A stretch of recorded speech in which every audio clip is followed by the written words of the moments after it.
Hey everyone, Brody Sutherland, Tocvan here. I just wanted to provide some context to our magnetic data we have for our southern block, which is really exciting. It's showing us a lot of key features that really tie into the bigger model that we've been looking at and have shown in surface geochemistry in the past year, but this perfectly matches what we're seeing in the geophysics, which is giving us even more confidence in these targets that are now fully permitted to drill and trench for the first time. The first thing I want to point out is here in the center of the south block, we see this broad magnetic high.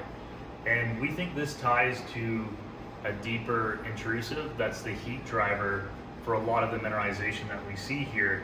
Now, typically you would see that the center of a porphyry system that feeds a lot of these epithermals, and around that you get a halo of alteration where you see lower magnetic response. And that's exactly what we see across the broader area around us here. Interesting to point out, this is our main zone where we've been focused on drilling the last 4 years, and now we have all of this area to go after. And it's perfectly coinciding with what we're seeing in the surface geochemistry. So we're really excited to get out there and start drilling these targets. The other really interesting thing is then when we look at the near surface response of this system, so that was looking at stuff that's kind of deeper down. This is looking closer to surface, and the blues and the contrast with the kind of purple colors, the violet colors, that's telling us where there's structure, where there's faults.